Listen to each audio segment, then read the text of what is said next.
Welcome to another episode. Let's go ahead and dive into the next topic regarding roadblocks, right? Roadblocks that stand in the way of our career success. You can probably see a pattern from the first two episodes, now going into the third, that a lot of these roadblocks, and actually, quite frankly, the bulk of the roadblocks that I'm talking about, all start within our heads, okay? In some capacity, every roadblock that we're going to tackle deals with the mindset or the perspective that we each have about a situation that we're in. Some situation that we're facing in our careers, right? In the first week, we talked about defining success, and that starts with us understanding what success is, and then us also being willing to understand what success looks like for the organization, right? A conscious attempt and an action to understanding success through the lens of the company, right? But that's mindset, that's mental. Last week we talked about I gave you everything, right? That concept that I've given everything that I can, and why is this not good enough? And really understanding that we could be giving a lot, but it could be all the wrong things, right? I could be showing up at a certain time, but it's not the time that the organization wants me to show up. I can make this amazing dinner for my spouse, and it's my favorite dinner. But if it's not that person's favorite dinner, I didn't give everything. I just gave that person something they hate, right? So our intentions may be good, but intentions versus reality and results are two different things. When we want to always be, right, or consistently be, is where our intentions align with the proper actions to generate the proper results, right? Intentions equal results. Roadblocks happen where our intentions aren't aligning properly to generate the results that we have to get. It's that simple. Okay, so today, let's take it a little further. Today, we're diving into the concept of valuable versus value add. Valuable versus value add. Both of these concepts are basic because you're experiencing them every single day, and subconsciously to some level, you already understand what I'm going to walk through. Let's bring it up to conscious level. Let's really understand it cognitively and consciously. So again, we can avoid this roadblock and we can get out of it if we're stuck in it right now. So let me define these two terms for you. Valuable, right, is something that we want to be. Emotionally and mentally, we want to feel valuable. The reason that we want to do that is because when we feel valuable, then we feel safe. We feel important. We have several of our needs being met when we feel valuable. Okay? And inherently, who doesn't want to feel valuable? Right? I mean, it's a great feeling to feel like you've done something that's appreciated, that you're needed, and that you're worthy. You're worth something. You have worth. And sometimes, and many times, we associate our worth with feeling valuable. Not always, but a lot of us do. Now, the other side of this is value add. I can feel valuable in my mind, but actually not be adding value. And this is where this trickiness lies, and this is where the roadblock happens, okay? If you listen to me talk all the time, I talk about the one rule of professional success, right? The one rule of executive success, which is we have to show up every single day and add consistent value. And we can't add value in the way in which we define value because we're not the ones that get to create that definition.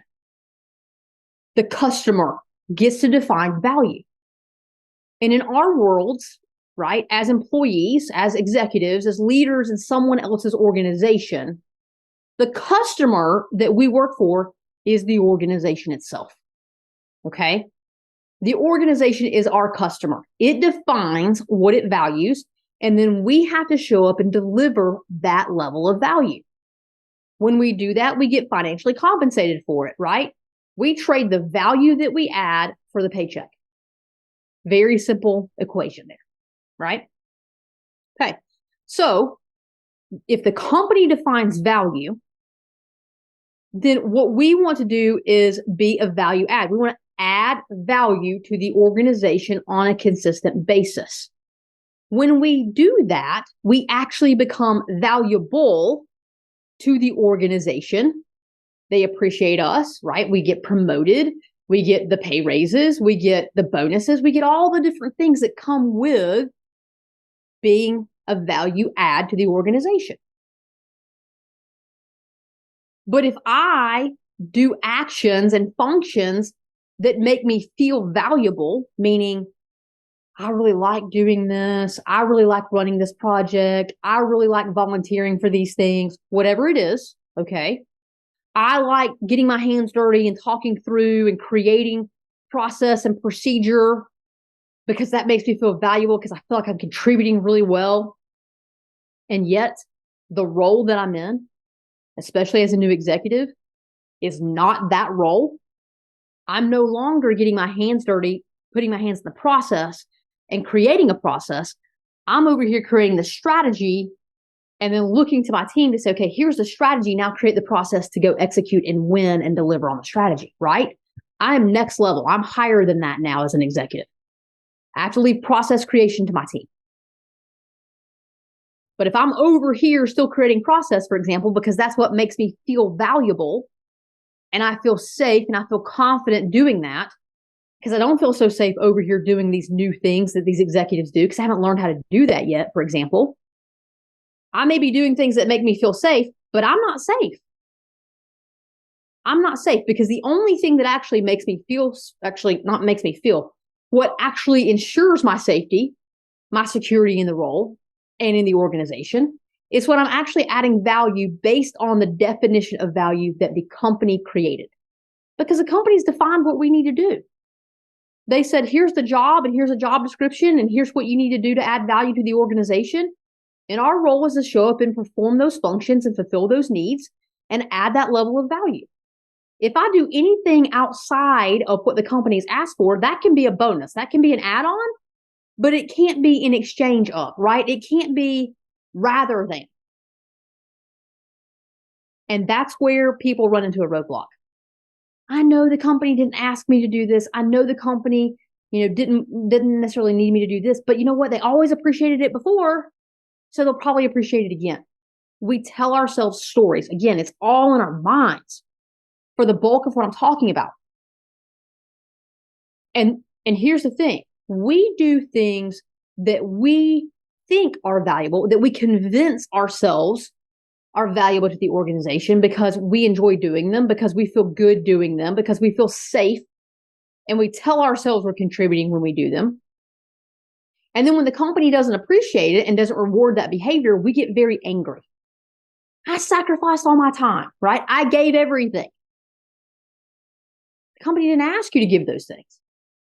The company didn't ask you to go do all these functions over here to make you feel safe. The company asked you to go do all these other things on this other side that are value adds as defined by the organization. They value those functions. And you're not doing those functions over there. You're doing the functions over here that make you feel valuable. If they're not one and the same, that's a roadblock. It's just reality. So the answer to this one is an honest reflection, right? We always have to be honest with ourselves.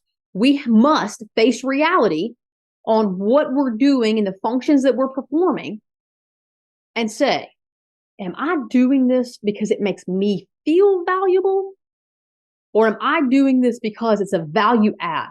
The company sees this as valuable. They've asked me to perform this function. I'm going to deliver to it. Now, many times, and hopefully, and probably for the bulk of your career, right? What has made you feel valuable is also what is valuable to the organization. They've been one and the same. If they haven't been, you wouldn't have been promoted. Okay? Should be really clear. If you're like, well, I don't know, maybe it wasn't. No, no, no. If you got really good performance reviews, if you got your bonus, if you've been promoted, you were doing things that made you feel valuable and the company valued. They were both the same thing. And that's a great place to be. Okay. But what happens typically when we're promoted, we're moving to the next level, we're moving to the next level, we're moving to the next level. We have a tendency to do the things that made us successful in a prior role that may not make us successful in the current role. And we do it out of fear, and we do it out of a desire for comfort and safety and security. And we've got to just rip the Band-Aid off, and we've got to stop doing the things that made us feel valuable in the past and step into the things that the company's asking us to do and that are truly defining as valuable to the organization. If we cannot make that transition, we don't get to stay in that role. And that is how a lot of individuals fail in their career. They cannot get past this roadblock. And it becomes this whole combination of, I don't understand what the company's defining as success. I'm giving the company everything and they're not valuing what I'm giving them. And I'm doing the things that make me feel valuable, not what the organization's asking me to do. See how all the three of those sort of fit together? They're very different, but yet if we don't make shifts, we could be dancing in and out of all three of them, right? Very easily, and not even really recognize that that's what we're doing. We just want to point the finger and say, doing it all. And I'm doing the things that you used to appreciate. Why aren't you appreciating it now, company? And the answer is very simple. You've changed. You've grown. The company's changed. It's grown. Expectations have changed. We have to change. So ask yourself, have you changed? Are you growing? Are you embracing the hard growth that we have to go through when we transition into a new position in an organization and start doing the things the company's asking for? Or are we trying to stay stuck performing the old roles because that's what makes us feel good? When we get promoted, we're not focusing in on things that make us feel good. We're focusing in on learning and growing to add value based on what the company needs.